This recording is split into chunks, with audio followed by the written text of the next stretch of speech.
Hey, like your new job? Oh, I'm taking Taylor's spot. Yeah, you had a brief stint. What'd you guys do? Yeah. He's in Chicago. Him and Borg. That's crazy. Chicago. Do we have agendas, Mike? You know, I don't think we printed agendas out in the bottom. Probably some Different questions on something.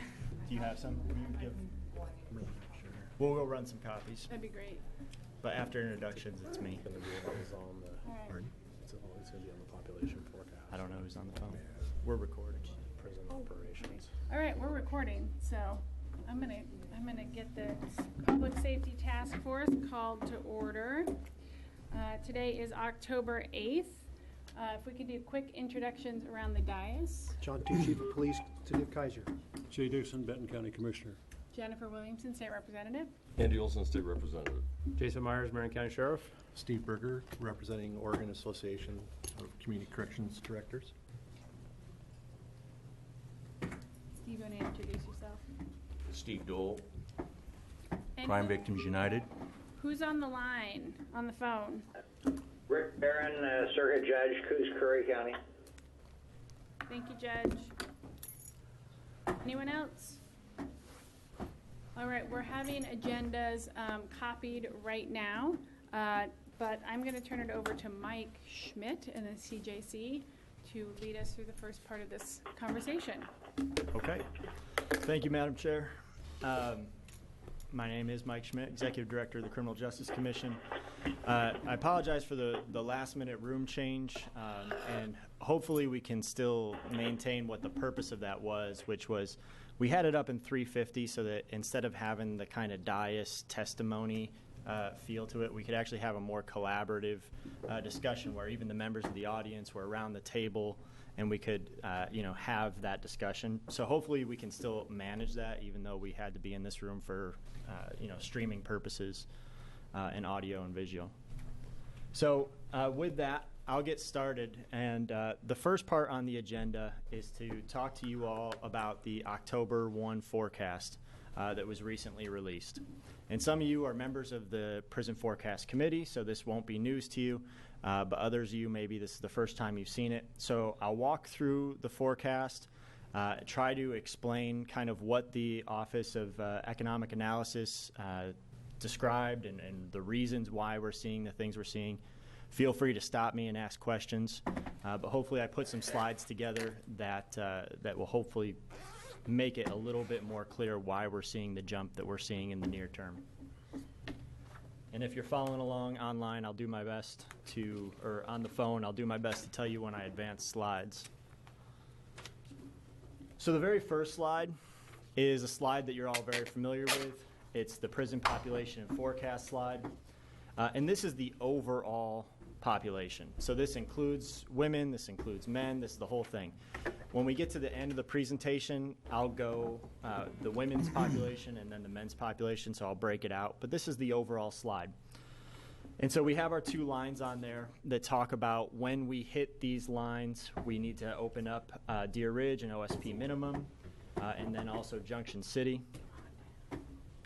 And you'll recall from this presentation over many times that the green line is the pre-3194 forecast. So this is if we had done nothing in 2013, this is where we were projected to go. The black line that I just put up there is what we've actually done. So since 2013, this is what the prison population has actually done. And you can see that we have not crossed that Deer Ridge and OSP minimum line. The orange line that I just added up there was the April forecast that came out during the legislative session. So this is the forecast that DOC was budgeted on, that all that was figured out, and we were projected, as you can see, to have a dip right about now that we'd be going into, and that we still would be below that dotted line. And then the October 1 forecast is the light blue line. So unlike previously where we weren't going to even cross the Deer Ridge line until 2019, the October forecast has us crossing that by March of next year. So I'm going to try to unpack this a little bit and give you the reasons why, and the Economic Analysis Office, what they have said, why this is. And then at the very end, we'll break it out by males and females. So the major bullet points that was released in the October 1 forecast for why we're seeing that big jump that we weren't previously slated to see is really kind of two major points. One is the diminishing impacts from 3194. These are sentence changes that went into effect in July of 2013, and you're going to see that, and we got some slides to show this, that you get those effects kind of right away, but over a longer period of time, those sentencing changes become the new normal, right? That becomes how everybody's been sentenced. You don't see the drop. And I got a slide that kind of breaks that out a little bit more. So one is the diminishing impacts from 3194, the sentencing changes, and the other is the slight changes in the release profile of inmates that we're seeing. And this manifests itself in two ways. One, a slightly longer average length of stay in both not only the property and drug crimes, but also in the person crimes. Across the board, we're seeing just a slight uptick in the average length of stay. And then the other part of this is fewer releases, fewer people who are getting sent to prison with a 0 to 12-month prison sentence. Before, we used to see more of those, and if you think about it, it makes intuitive sense, because these are probably people that counties are looking at as good candidates for diversionary programs in their counties. But the fact remains we're seeing less of them come to prison in this smaller sentence range.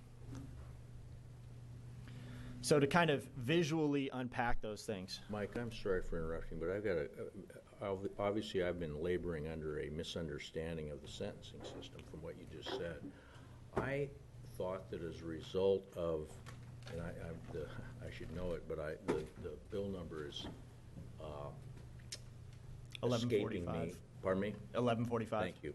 I thought that as a result of 1145, we didn't send people to prison that had 13 months or under to serve.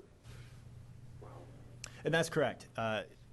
In terms of a sentence that you get in the courtroom, you could find yourself, let's say you got a 13-month prison sentence, but you spent a couple months in the county before up to sentencing, so you have credit for time served, earned time. So when I say 0 to 12-month sentences, I'm talking about actual time spent in the institution. So your sentence length would actually be longer than the 12 months, but the time you spend in the institution, we saw a number of people that would serve in that 0 to 12-month range for either credit for time served reasons or other earned time credits. They would physically only spend 0 to 12 months. So there are a small amount of people that do that just because of that situation. But you're right. As far as getting a sentence goes, you have to be more than 12 months to go to a DOC institution. Thank you for clarifying that. And if I can just say, Judge, if you're on the phone, if you could mute yourself, we're getting a little feedback. Okay? Thank you, I will sir. mute myself. I've been asked to do that before. Thank you. So if you're following along, we are on the slide now that says, it's titled Prison Intakes Average Length of Stay, and shows some light blue bars. And what we're trying to represent here is exactly what we talked about in that previous slide that said the average length of stay is slightly drifting upwards. And so what Kelly's broken down on this slide is just a quarterly look at every single sentence in prison. So this is not just property or drugs, this is everything. But it gives the total average length of stay. And you can see that if we were to draw a line so you could tell what the slope was, it's a gradual uptick quarter by quarter that we're seeing. So that's one thing that the Office of Economic Analysis pointed to say this is a reason why our prison population is higher than what we thought. We weren't forecasting these slightly longer length of stays. Moving on to the next slide, titled Prison Intakes. This kind of gets at that 0 to 12 month point that OEA was making. And what they're saying is that of all the intakes, we would see, and this, again, Kelly broke it out kind of quarterly, we would see this many in the light blue boxes of that 0 to 12 month length of stay. And you can see as we have advanced from 2013 to where we are at present, that light blue bar keeps shrinking more and more. So of those shorter sentences, less and less of them are being sent to prison. while the overall intake numbers is staying pretty much about the same. So that's what OEA was trying to get at with that. Our release profiles are shifting. There's a slight shift, which in turn explains why we're seeing some of the increase that we're seeing. The other thing that they talk about is the kind of phasing in of the sentencing changes in 3194.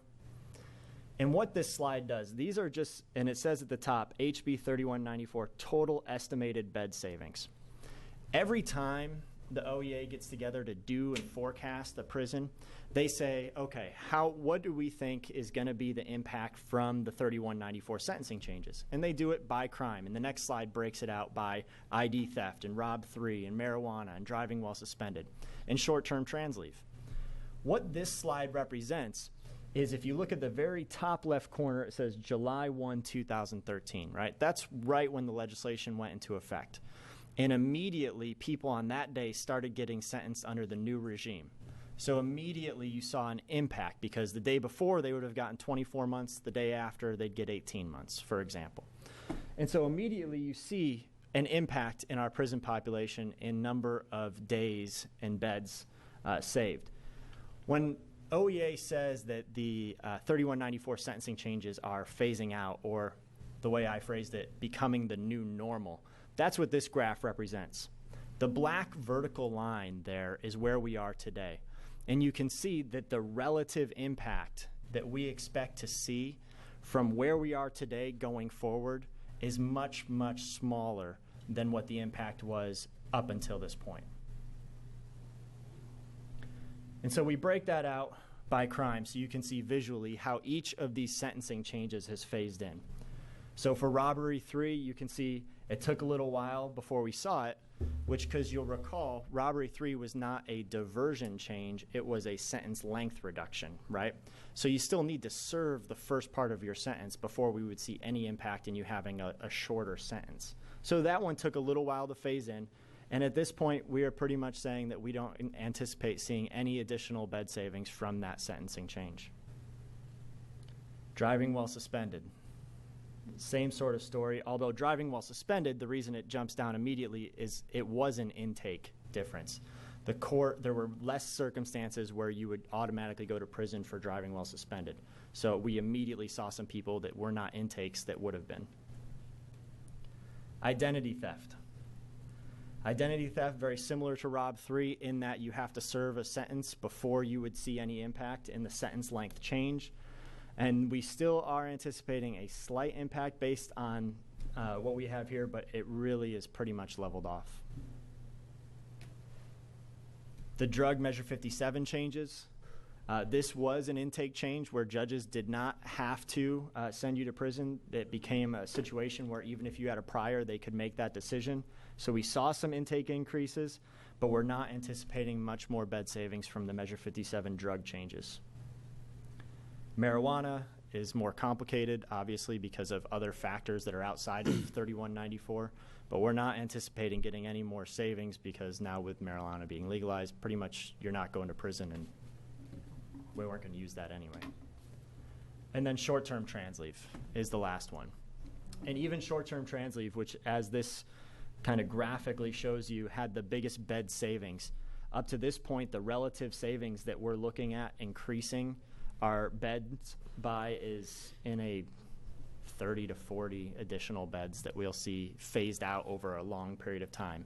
So short-term trans leave cannot continue to drive any decreases the way it is.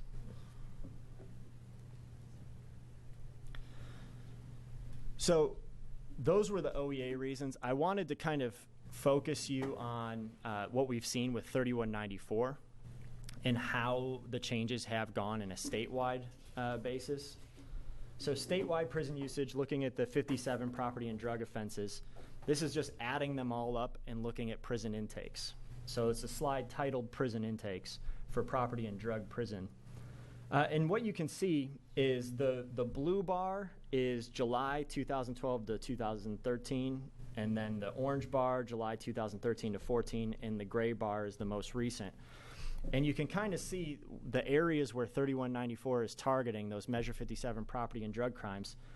The very first 3 bars are prison intakes. Those are straight from the courtroom, first sentence prison intakes. And you can see that every year, straight from the courtroom, less people are getting sent straight to prison.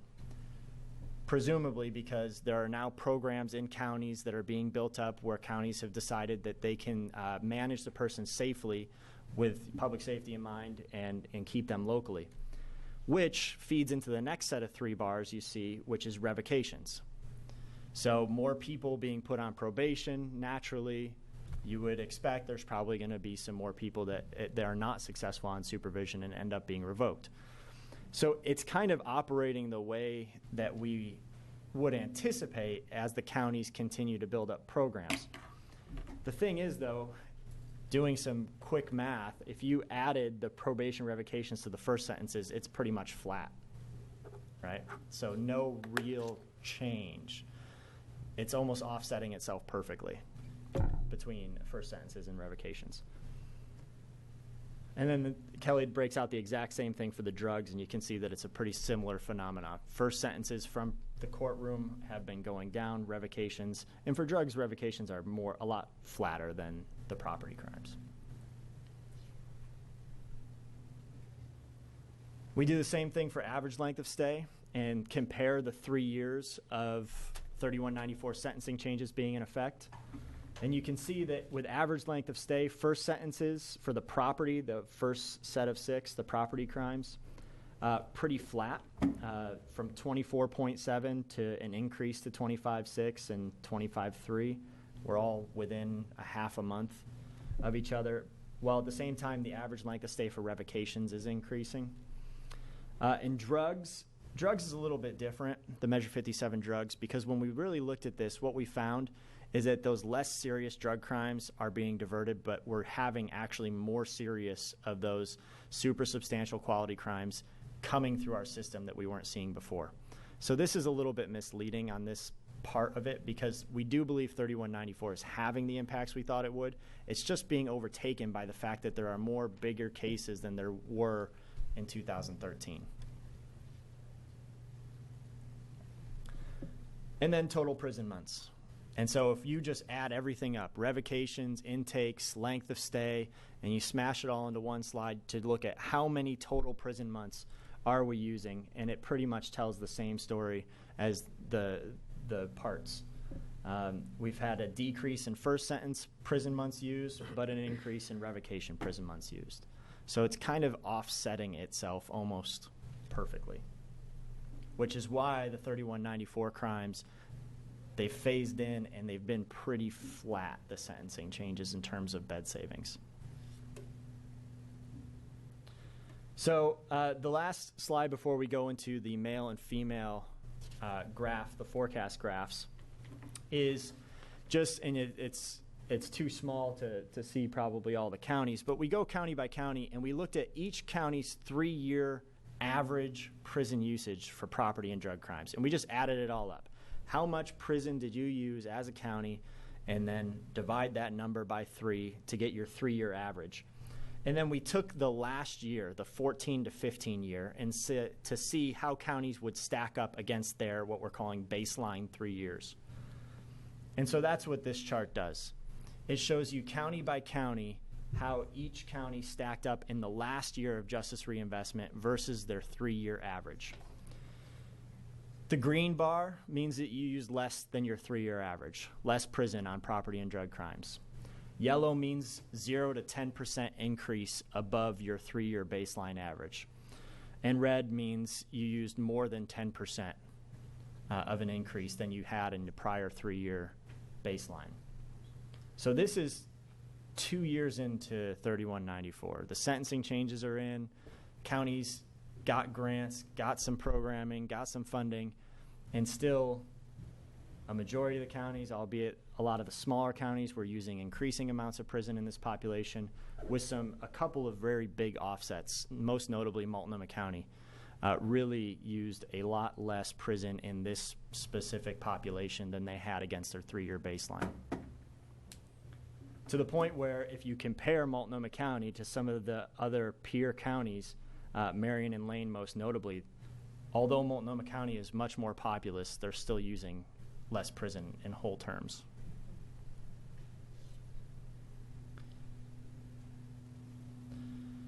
So now I want to break out, yeah. The issue of large drug prosecutions. Again, I was under the impression that generally when you had these larger drug crimes that involved trafficking, et cetera, that these went to the federal government. That's not the case, or? I think it's kind of a county by county situation, and discussing it with the federal government in terms of what cases they'll take. From my experience being in the Multnomah County District Attorney's Office, frequently they would be intercepted by local law enforcement, and they would call in the federal government either to aid in the investigation, but then to see if they would take over the case. It's our understanding from talking to prosecutors that the federal government has been less willing to take as many cases as they used to. So there's no guideline. There's no there was X amount of grams or pounds or whatever, or it was this type, or it's just kind of a willy-nilly thing. We'll take it. Maybe we'll look at this one. Maybe we won't. This one looks high profile. This one doesn't. I mean, what is there any guidelines on this? I'd have to turn that over to a DA. I never worked in the drug crime, so I'm not sure if there are specific standards or guidelines and whether they have changed. Okay. Thanks. Yeah, Mike, I think that they still have the thresholds, but they're just doing case by case now. That's what they're doing. Yeah. So if you're on the phone, I'm now going to prison population and forecast by gender, and we'll start with the good news, as it were. Female prison population and forecast. This is a short-term look. The next slide takes it out to the long term. And again, we have the OSP minimum line, and this is something you're probably all familiar with. Once the population goes past this line, Department of Corrections has said that they would need to open up OSP minimum to accommodate the female population. Pre-3194, we were supposed to hit that mark back in 2013. Post-3194, how we've actually performed is represented by this black line. And you can see that we did briefly cross that line in the beginning of 15, end of 14. We've since dipped back down. The April forecast had us kind of skirting below that line for the foreseeable, I think, until 2019. The October forecast has us jumping above it briefly. Unlike in the male population, I think scale is very important here because we're talking about going above that line by about 10 to 15 beds, although it looks, just by looking at the line graph, like it really jumps up. So keeping that in mind. But the good news is if we go out farther to the longer look,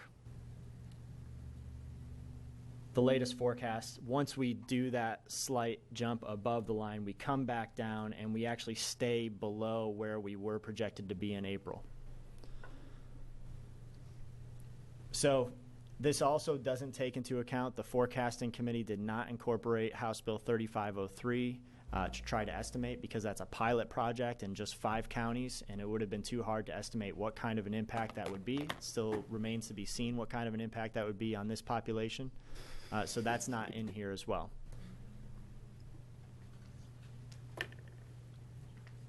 And then to the male prison population and forecasts. And again, the short-term look. The dotted line is where we have said all along Deer Ridge would need to be open. The bold red line at top is Junction City. There's a 3194 if we had done nothing forecast. The black line is where we have been. Orange is where in April we were supposed to go. And the blue line is the October forecast. So this forecast now has us crossing that threshold by about March 1st of next year, is where if we stick straight on to this forecast, we will be in a position where DOC is going to have to figure out how to manage the increase in beds outside of existing capacity. And to take that to the long term, same thing, just looking out a longer ways. There's where the orange line had us not crossing the Deer Ridge line until 2019. And here's where the October 1 forecast has us now. Crossing it, like I said, in March of next year, and then staying above it pretty much past that.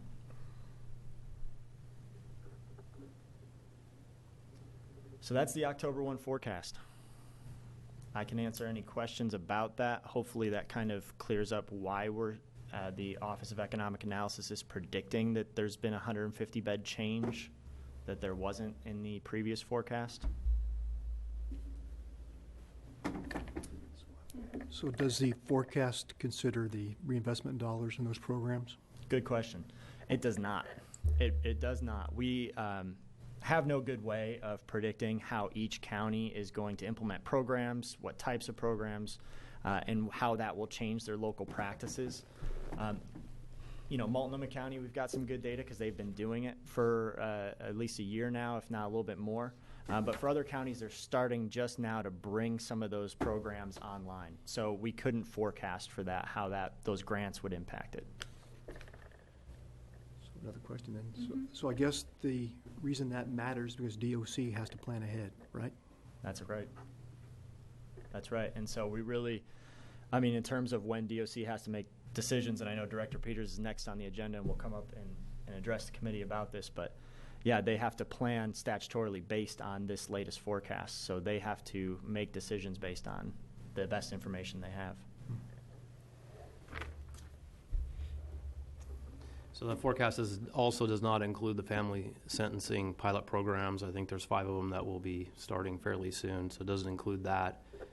As well as there's a number of counties that are looking at prison diversion programs that will be coming online very shortly. Doesn't include that as well, right? That's correct.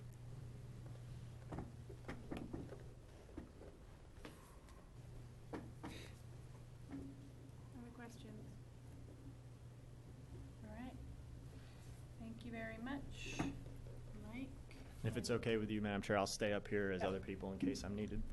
Director Peters, come on down.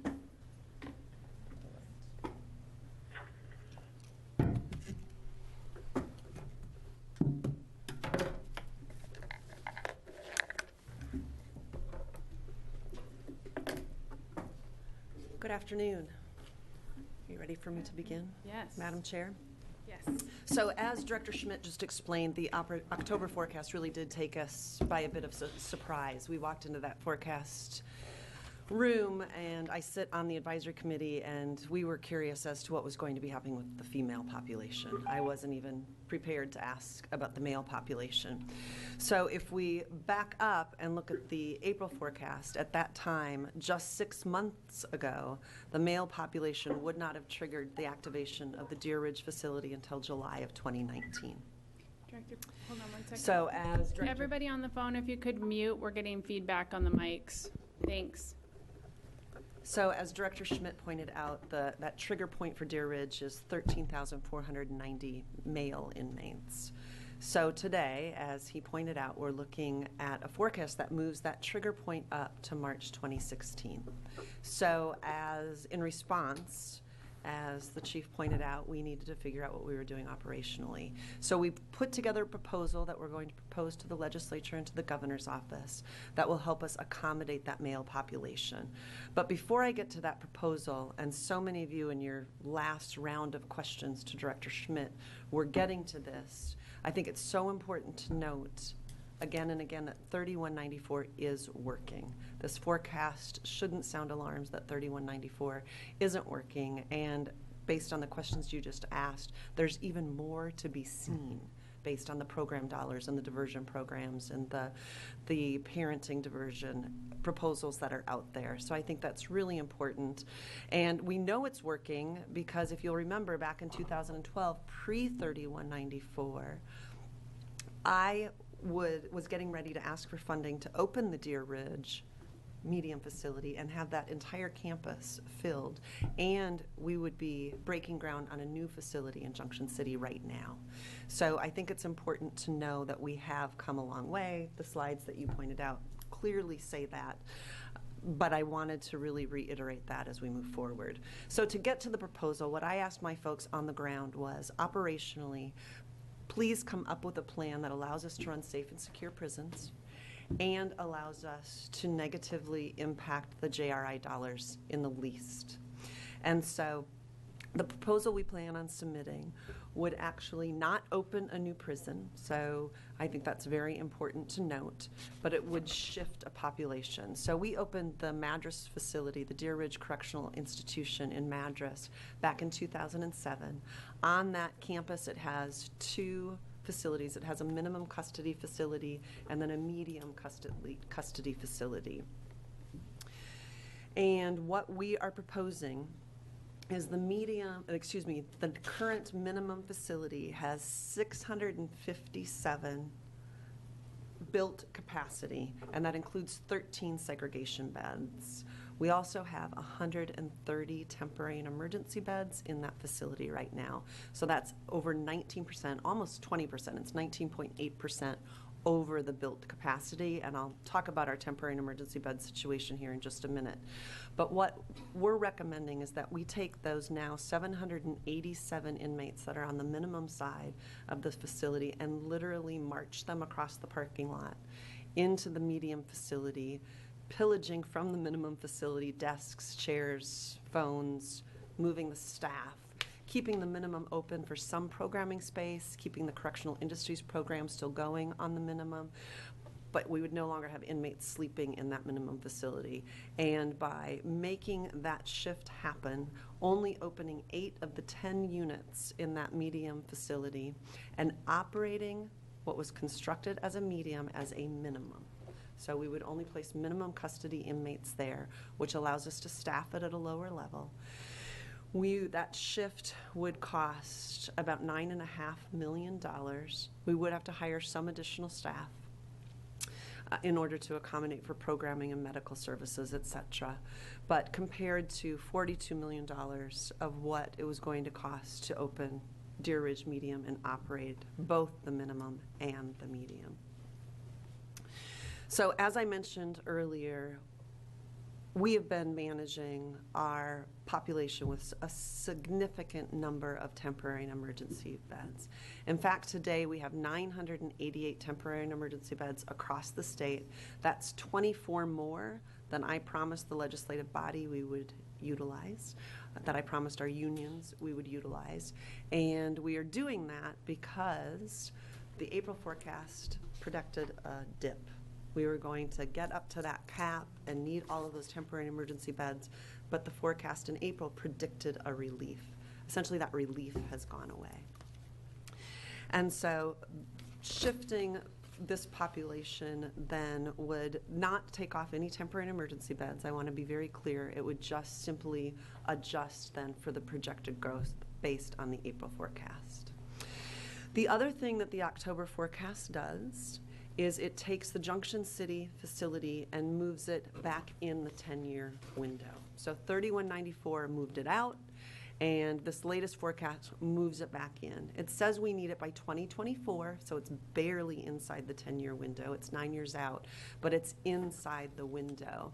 And I mention that because I think given the points that you all just made around JRI not being fully implemented, programs that are being rolled out today where we haven't seen the positive impact of those, that doesn't have to be our fate. And so I'm telling people we need to talk about Junction City, but I don't want it to alarm the public safety system. I really want it to inspire us to roll up our sleeves and really roll out these justice reinvestment dollars, because I think as a system we have the ability to push that back outside of the 10-year window. On one final note, I'll end with the good news that Director Schmidt pointed out just minutes ago, in that the October forecast is relatively unchanged for the female population. So we will be able to continue to operate the female population until May of 2019 at Coffee Creek Correctional Facility. So we will continue to monitor the actual prison population, and we will keep everyone updated on the daily count and what the actual numbers look like. With that, I'm happy to answer any questions that you might have. Yeah, I might have missed it, but how much more capacity does opening the medium give you over the minimum at Deer Ridge? So just by opening units 1 through 8, leaving 9 and 10 still closed, we'd have 200 additional beds. Yeah. And that 9 million is, that's 1-year cost or Biennial. biennial? And so the longer we're able to kind of roll that out slowly, the less of the 9.5 million we'll be spending. And then how much? In this biennium, excuse me, Chief. So I realize it brings Junction City inside by 1 year. How much lead time do you need to get Junction City towards breaking ground? Chief, Madam Chair, thank you for asking, because that's really important. It's 5 years, which means if it stays in the projections for 2024, in the next budget cycle, I will have to be talking about Junction City, that's what makes this so imperative. Thank you. Madam Chair? Paulette, give me a picture of Deer Ridge. How many beds are in the minimum right now? Total beds available? We have 787. That includes 13 segregation beds and 130 temporary and emergency beds. And what's the total in the medium? The total in the medium will be 987 once we open 1 through 8, and an additional 129 when you open units 9 and 10. So, okay, so 9 and 10 gives you again how much? Another 129. 129. So the total capacity of that prison is what then? I haven't got it. I can't do this in my head. Almost about 1,800 on the entire campus. One other question. Do you happen to have this information? I wouldn't expect you to, but as long as we're talking about growth of use of prisons, do we happen to know what the population of Oregon is going to look like in 2024? Mr. Dolan, Madam Chair, I do not have that number memorized. Okay, so we don't know what the growth is going to be between now and 2024. Okay. I believe the Office of Economic Analysis has that forecasted, but I don't have that number here, but we can figure it out. All right.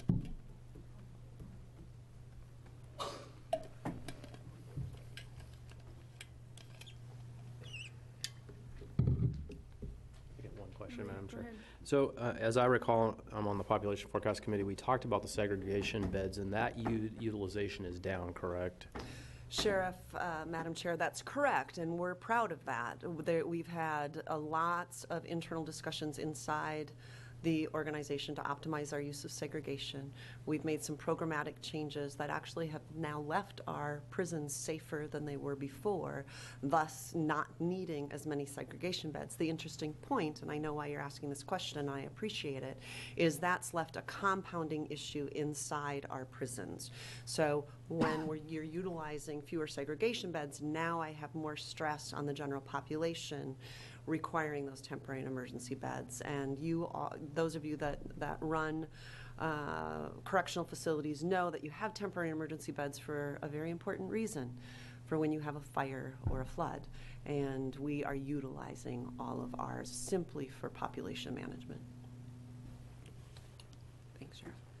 Hey, Steve, looking quickly at the state's number, 2022, the estimate is 4.3 million. In 22? Yeah. And we're now about 3.7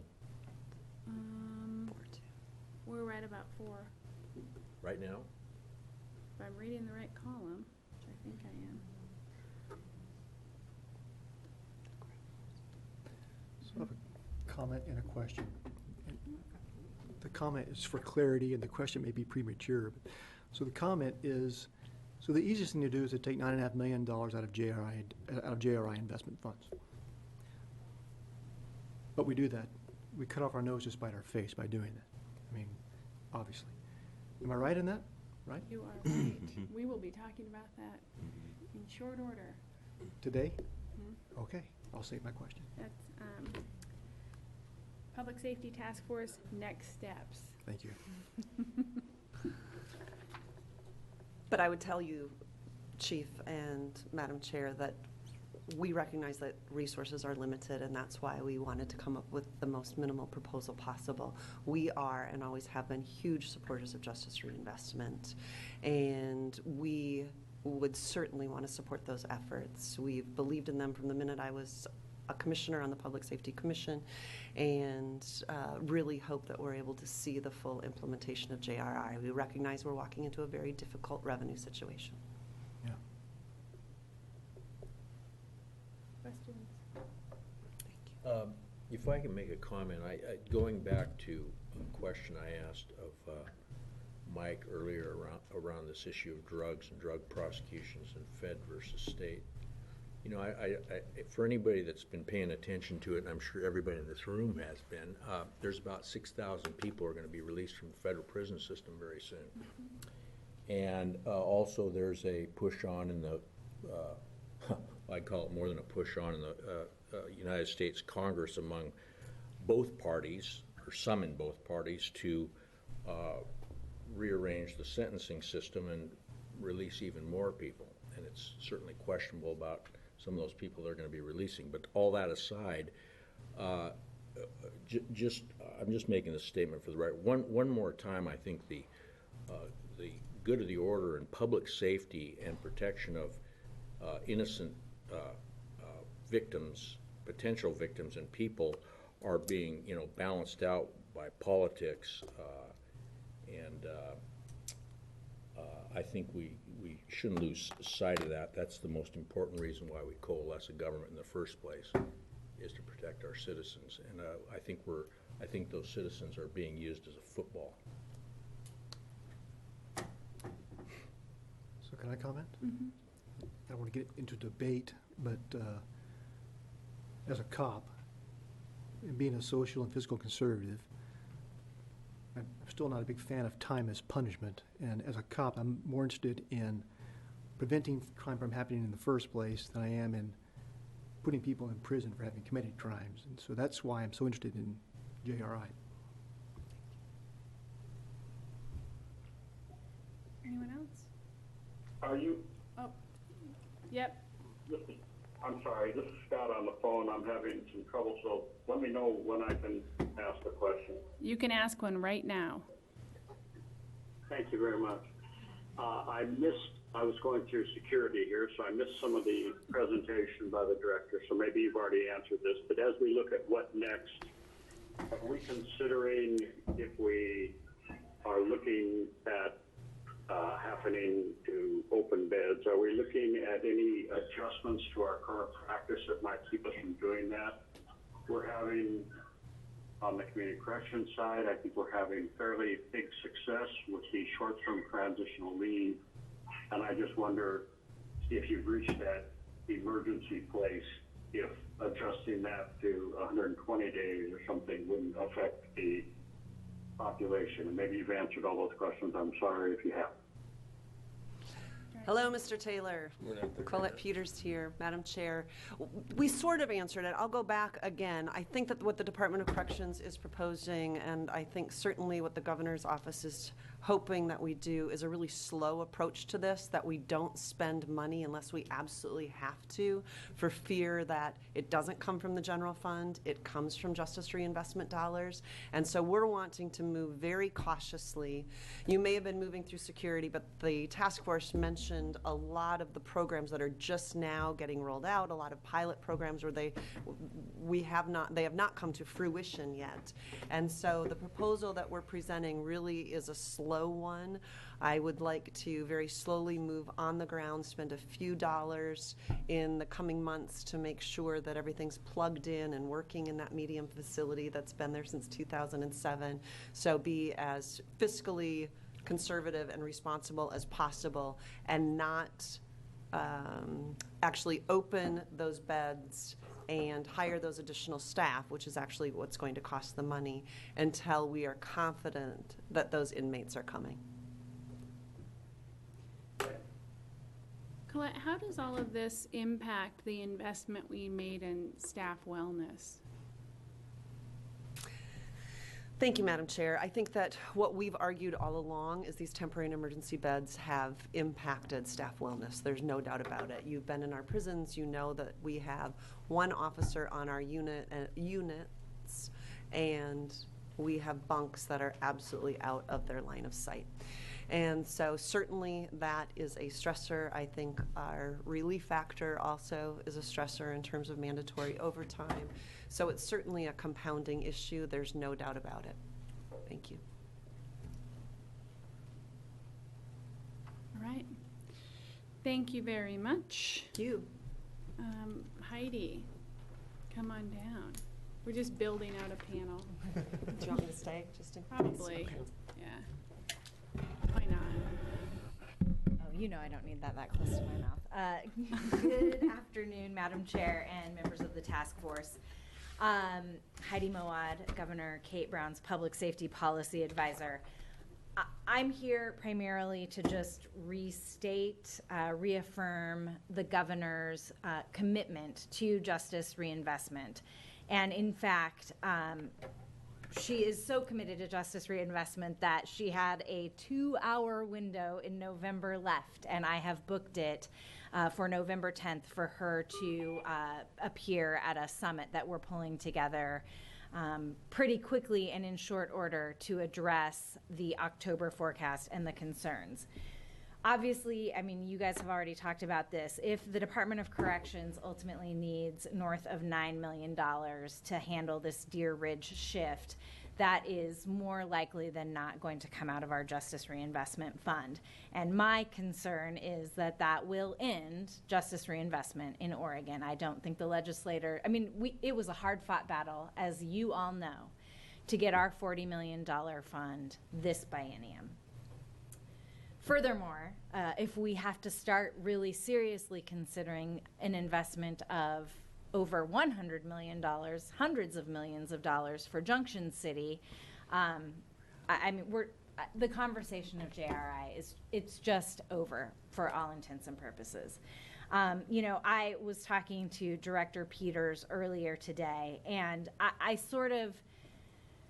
feel like for the last handful of years, the Department of Corrections has been playing chicken, right? They've been, you know, driving along in the oncoming traffic lane. And now the semi is on the horizon. And we have asked Director Peters and the good people that work for her to just, you know, keep pushing the gas pedal and driving toward that semi truck. And we are now at the point where we are going to have to swerve. And I don't want to swerve, right? I guess I want the semi to take the off ramp if I continue to belabor my analogy here. You know, the way that we can get rid of that semi is for the counties to truly look at using justice reinvestment dollars to do something new, to do something different, and to truly change who we are sending to prison.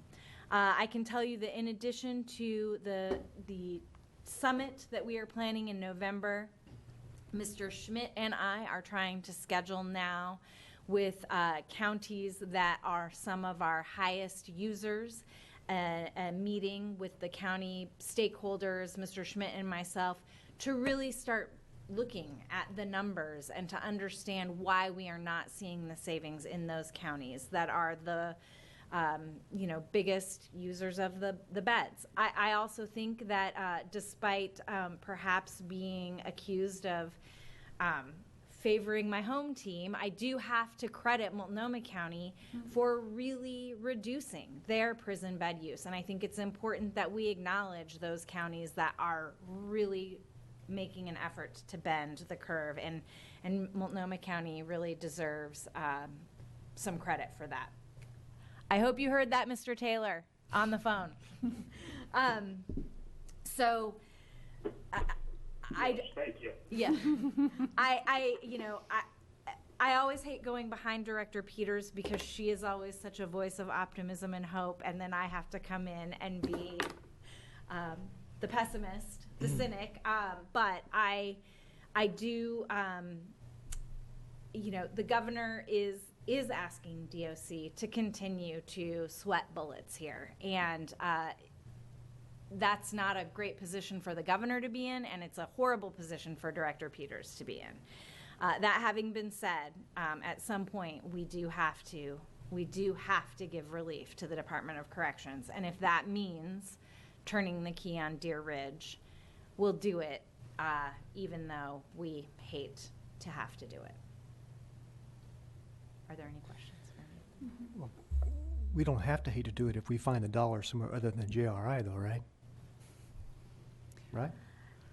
Madam Chair and Chief Teague, that is true. I don't know where we will find those dollars. I mean, let's be realistic about what 2017 session budget looks like. Yeah.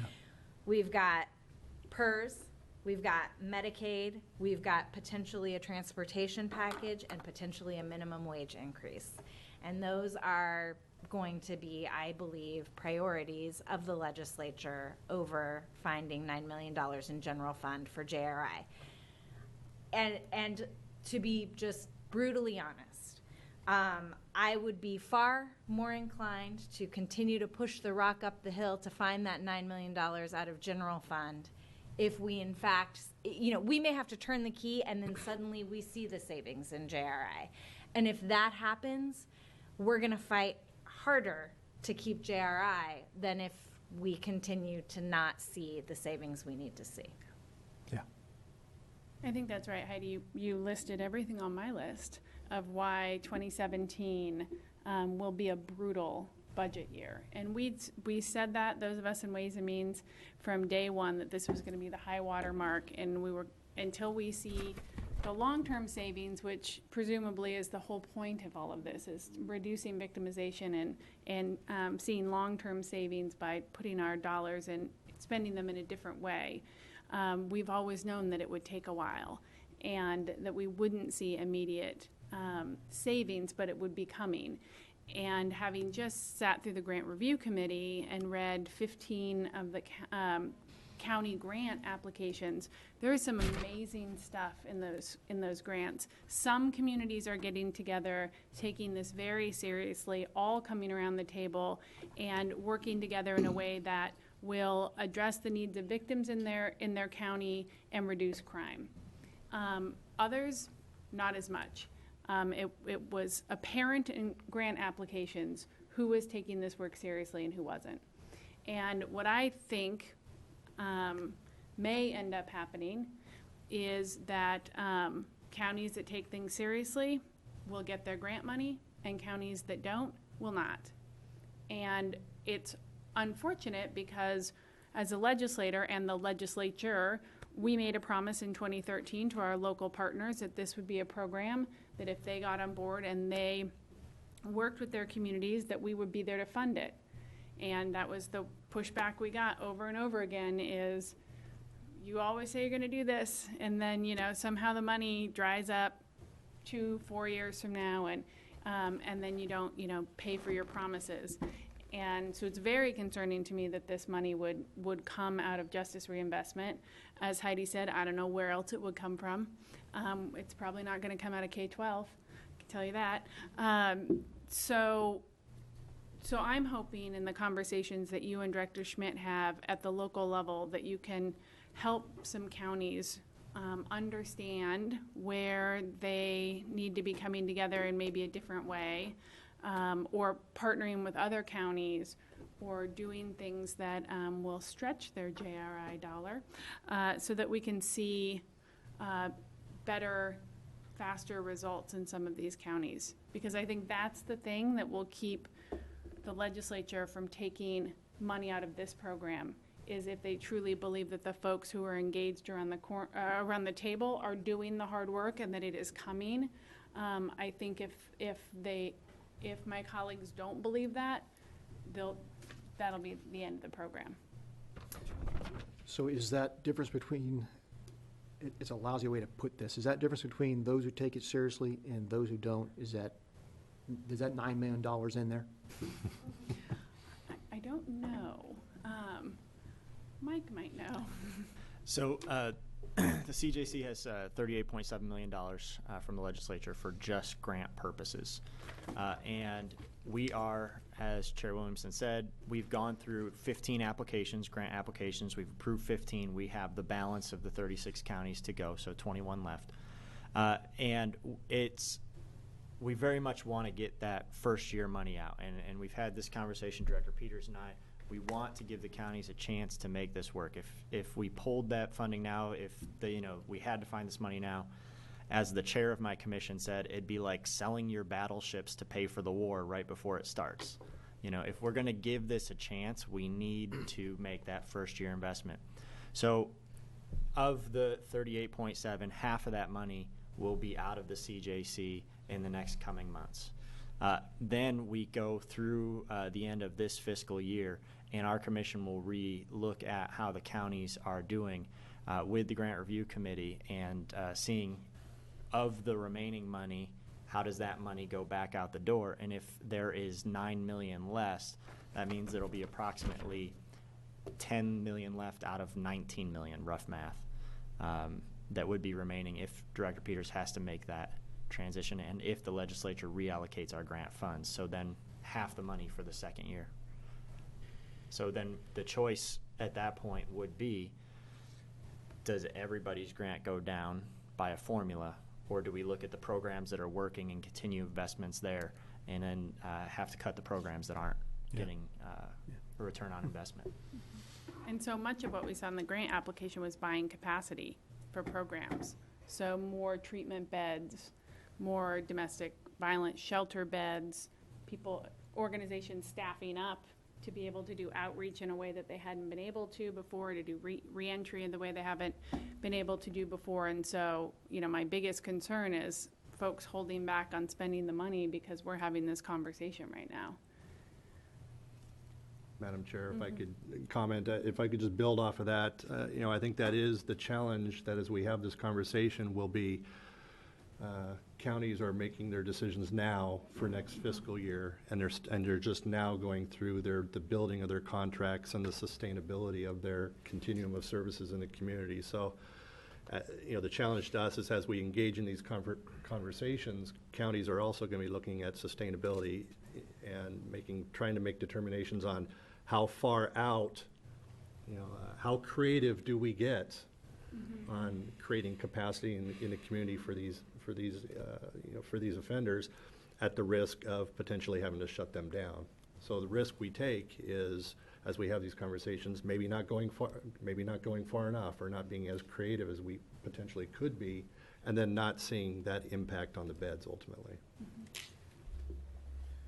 So I have another question. No, that's great. We're now moving into next steps conversation, so we're moving along. Unless Heidi has one more thing to say. Well, Madam Chair, I would just Because you ask. should all stay up here during our next steps conversation, because my guess is we'll have questions. And I would love to ask my directors to stay here and answer those questions. I have another project that I have to finish up shortly. Thank you very much. Thank you, members of the task force. I am available to any of you if you have any questions for me personally or for the governor. Thank you. Thank you. Thanks. Madam Chair, if I could, there are a lot of people in the room who are working on these things in their counties, and I think could add to this conversation. It was my original intention to have this meeting in a room that would accommodate more of a discussion than testimony. So at this point, opening it up to what those next steps are, it might be appropriate to have people introduce themselves and try to make it more conversational. That'd be great. I'm Kelly Officer, Research Analyst at the CDC. I'm Tim Colahan, Harney County DA, and I also serve on the JRI grant. I'm Patty Perla, Lake County DA. I'm Elizabeth Craig with DOC Communications. Shannon White with Partnership for Safety and Justice. Ross Caldwell with CJC. Madeline Dardo, CJC. Betsy Jones, representing Oregon Association of Community Corrections Directors. Laura Smith, also representing the organization. Chris Floyd, Community Corrections Director in Clackamas County, also the LIPSIC Chair in Clackamas County. Caroline Wong with Multnomah County DA's office. Go right ahead. I'm sure I know you've already thought about this, so I'm asking for my own edification, and I'm also betraying my naivete. JRI is good for families. So what is DHS's involvement in this, in their huge budget? That is a fantastic question. Thus far, the 3509 program or bill that we passed last session to allow 5 counties to create a pilot where they work with community corrections and DHS, where an offender who's a primary parent would be put on the caseload of specialists in both of those agencies that would work together with the parent and the child, particularly for DHS-involved children.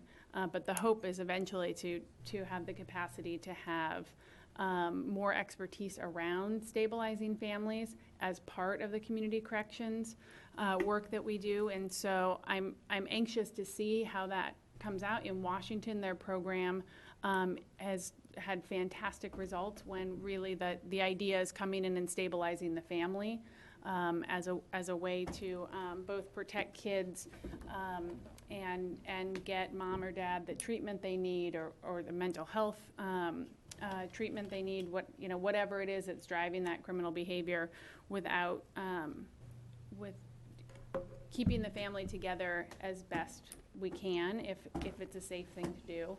And so they've had great results. I'm hoping our 5 counties will have good results as well. So we're just starting to work with DHS to figure out what that's going to look like. But we've put resources into both agencies, DOC and DHS, to focus on these families and children of incarcerated parents in particular.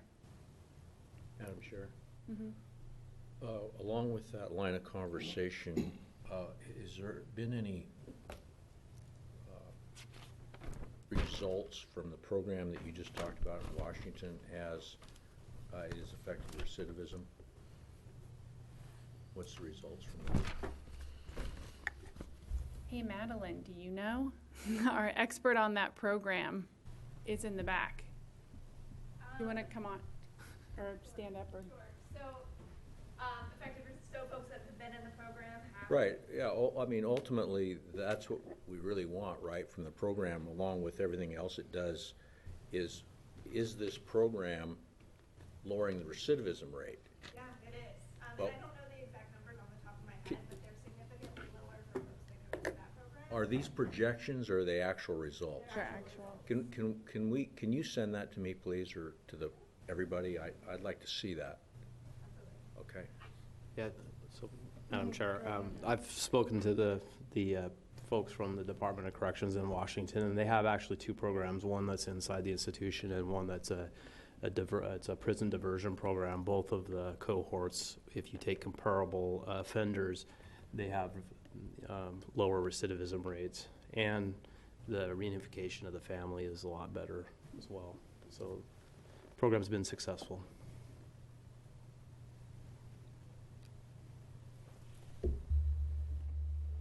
Other questions? I don't have any questions, but actually I kind of do, I think, Madam Chair. I see your Thank you. notes. Yeah. Yep. We're having this discussion today. We've touched on a lot of different things. Where do we go from here? Some proposed ideas that I have, because obviously if we're going to, first, what would be the nicest thing to do, I think, is to allow what's happened with the grants right now to play out, to see how that works out. If that does not work out, then I think we need to have the discussion about, do we add additional time to the transitional leave? And I'm wondering if, Mike, you would, and maybe Kelly, if you could do some numbers along that line, what would that look like if we did? I guess, actually, I'd look at all the way from 30 days to 60 days to even 90 days additional. I mean, that's pretty critical, but I think that's something we need to really strongly consider thinking about doing, or at least look at, versus losing $9 million from justice investment. I don't want to do that. And then the other one, I think probably is, and I don't know what that looks like, but the grid, what does that look like if you were to carve 1 month off of that for everything? So, to the first point, Representative Olson, we can look at the short-term trans leave projections and see what the impact would be if we extended it by 30, 60, 90 days, and we can report that back to this task force via email. And I don't think that computation would take very long for us to figure out, because we kind of know who's been getting it, and we can get that back to you.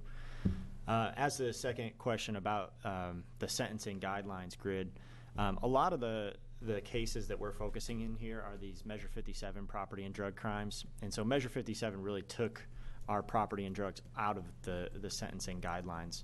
So I don't know that taking 1 month out of every sentence in the guidelines would make the most sense as far as trying to impact the same people that we're building programs for. So under the idea that counties should consider building up their public safety systems to focus on drug treatment, housing, and all of those things, it would probably make sense to focus the sentence length change on the same people we're targeting with the resources. And so it would really be looking at Measure 57 in terms of sentence length and what the impact of reducing all of those sentences by 1 month would be, instead of the grid, I think would probably be the better thing to look at. So we can also attempt to take a stab at that. Okay. But again, one cautionary tale on sentencing changes. You look at identity theft, and we lowered the presumptive Measure 57 from 24 months to 18.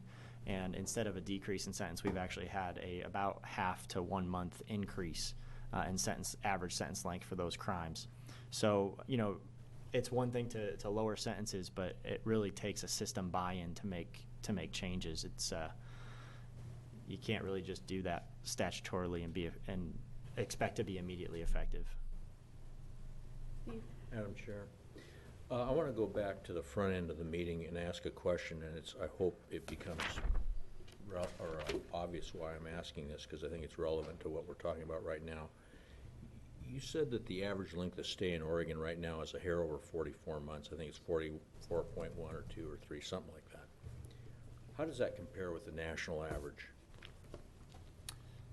I'd have to get back to you on that. I know what you're talking. Can you get us what the national average looks like, the overall national average, and by state, please, as compared to where Oregon is right now? And as to this idea that Representative Olson has about adding more transitional leave.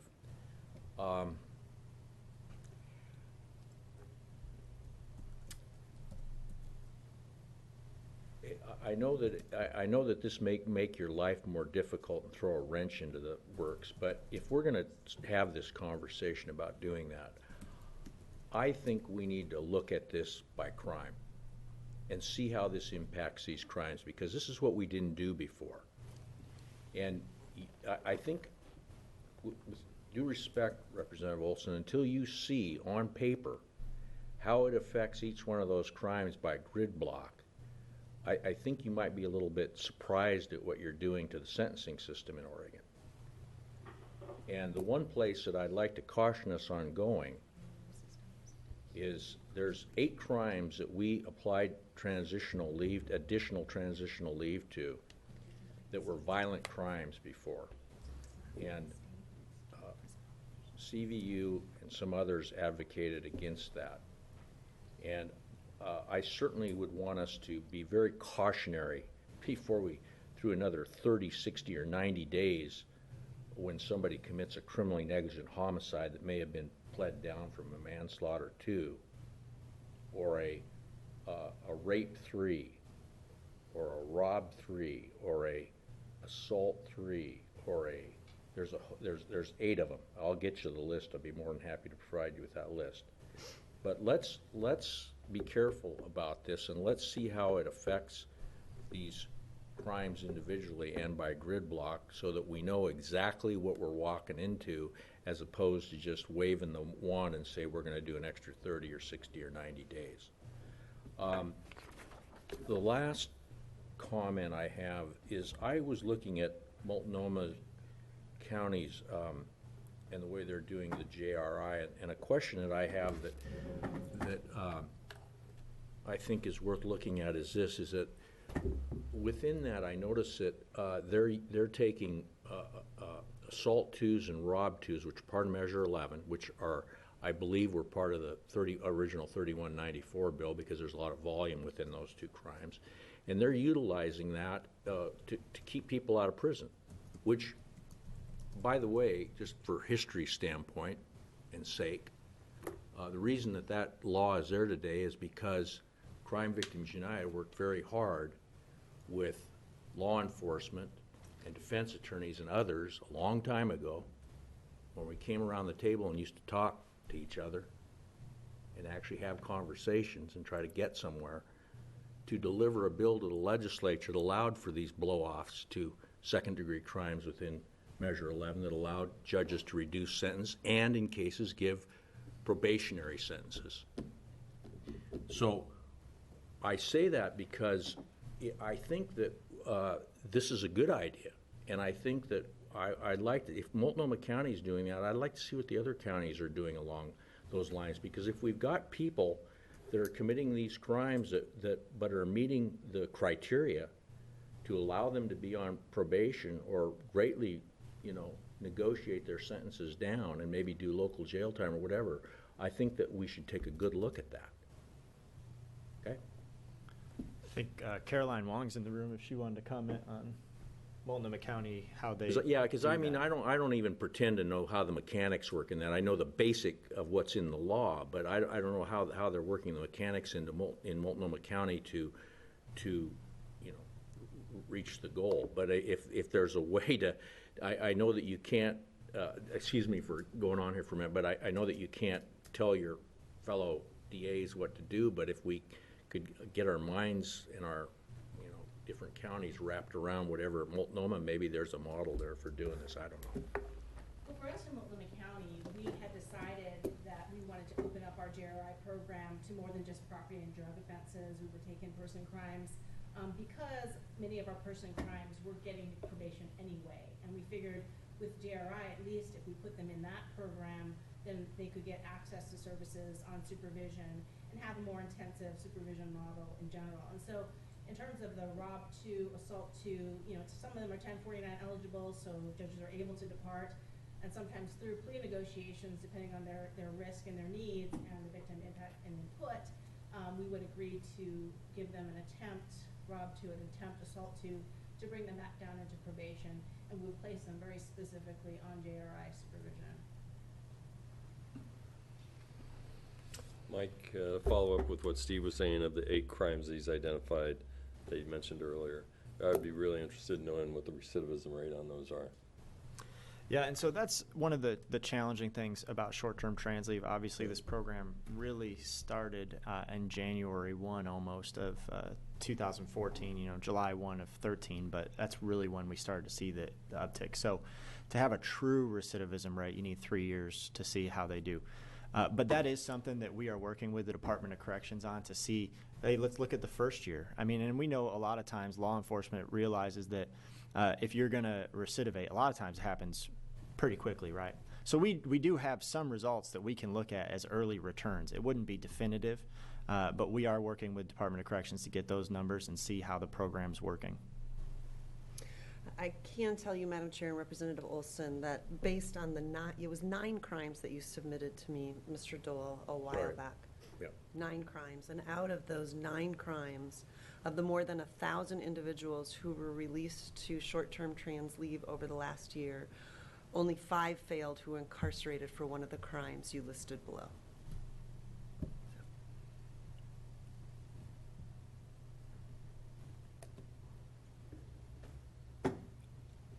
Questions? Comments?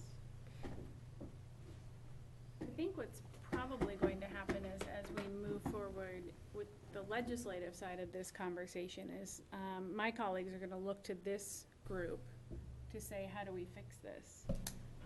And so to the extent that we can get information from DOC and CJC around the trans leave conversation, around what Steve talked about, what Multnomah County is doing, and can that be replicated? And whether or not that's a conversation, I think that would happen within ODAA, I presume. I think there needs to be homework assignments to then come back to this group to see if there's a way to find the $9 million by doing things a little bit differently, as opposed to taking it out of the grants that by that time we will have already granted out. So that's, I'm wondering if there's anything else in the audience especially that we might not be thinking of that we could assign out to folks to get more data, where there may be savings that we're not thinking about or know about, where it can be brought back to this group and we can make a recommendation to the legislature before February, before we make funding decisions, but after our counties have been told that they're getting this money. Madam Chair, one of the conversations that we've... Madam Chair? Yes, Scott?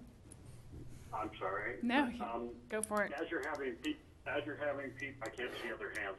As you're asking people to think about ways you might change systems or find $9 million, could we also ask for a review of when we had the limitation on technical revocations?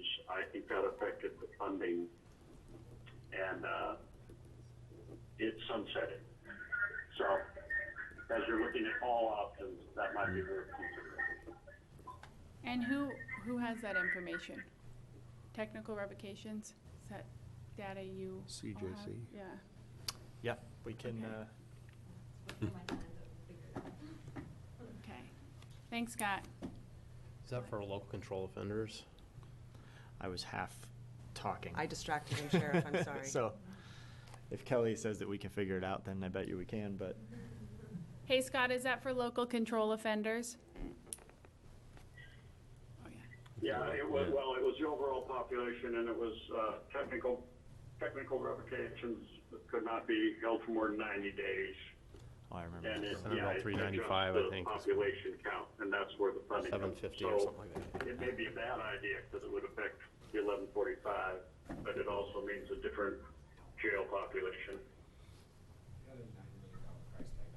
We can go back in history and look at it if it has any merit Okay. to consider. Madam Chair, I was just going to say, I like this notion of us as a system really thinking about what programs are out there, what can we implement, what should we be looking at from one county and stealing for another county. And I think as we talked offline about the coming together on November 10th and having the governor come and kick off that event, I think the vision really is having all 36 counties in the room.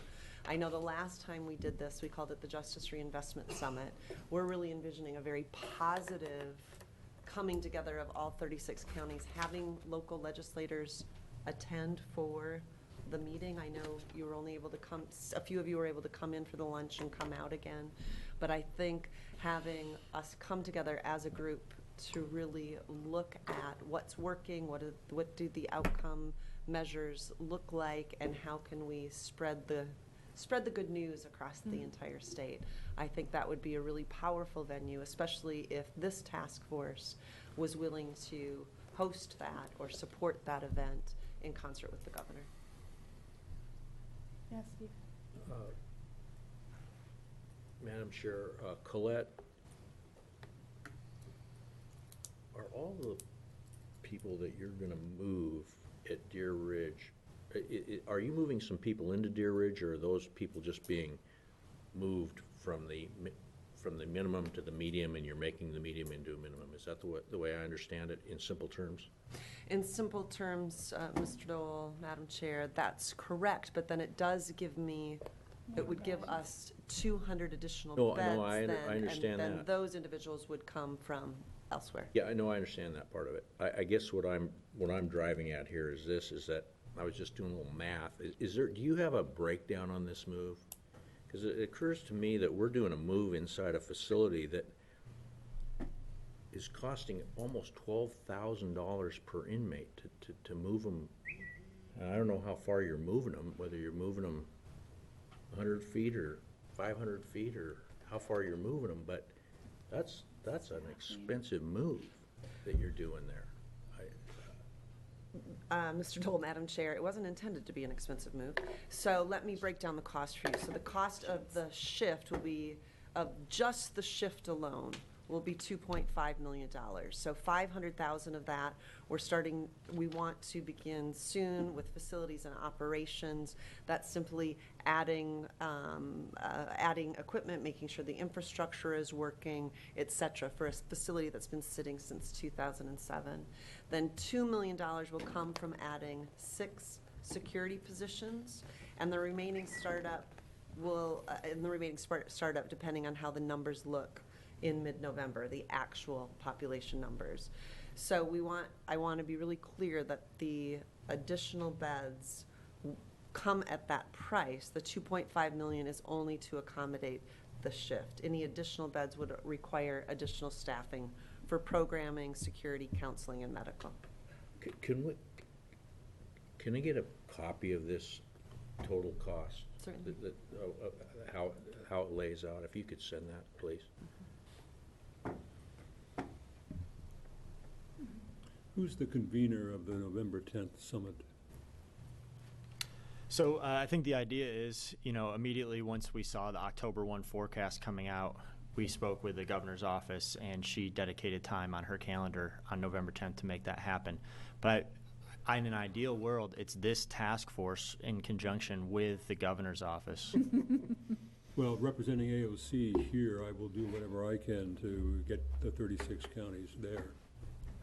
Great, thank you. And I do think it's an appropriate role for us to play as a task force. Great. Good.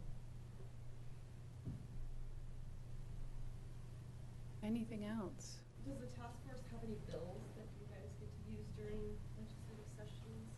I've never seen any about that. Rules can do anything, can't they? That's what somebody told me once.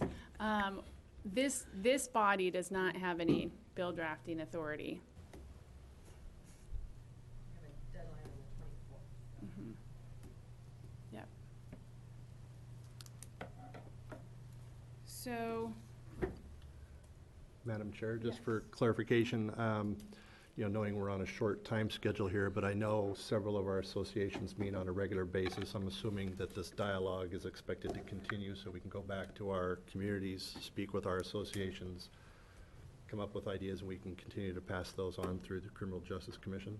that was actually going to be my next ask, is that for folks who represent stakeholder groups here, I would ask the same thing, which is to go talk to your association, share with them what we learned today, and see what part of the conversation is appropriate for your association, and how you can be helpful, especially in counties where there may be work to be done. And it looks like from my list that the CJC is going to look at trans leave, Representative Olson's grid question, technical revocation. Am I missing any? Am I missing any assignments that we gave you guys? Short-term trans leave, recidivism, Right, success. the recidivism. All right. Specifically based on those 9 crimes, which I forwarded to you. Yeah. And then Colette, you have a couple of information requests from Mr. Dole. So if you could share that We'll with manage everyone, those. that would be great. And then last but not least, sponsoring the November 10th. Yes, we will sponsor that with you all. And Madam Chair, as we hear back from OACCD and ODAA and all of our other partners who are going to go back to their organizations and talk these things through and then give ideas to us at the CJC, would it be appropriate to either try to get this group back together before then, or maybe some sort of subcommittee of this group to look at the agenda and help give us input as to that For the summit, for the November 10th? yeah, I think either trying to get us all on a call or a handful of us as a subcommittee together, if you need us if you need our bodies present. Otherwise, maybe we can schedule a call to go through what's on the agenda and what our role is, and what expectations you would have from the members of this committee. Great. Is there anyone else, since we're not at a round discussion table, who has anything to say, wants to add to the conversation?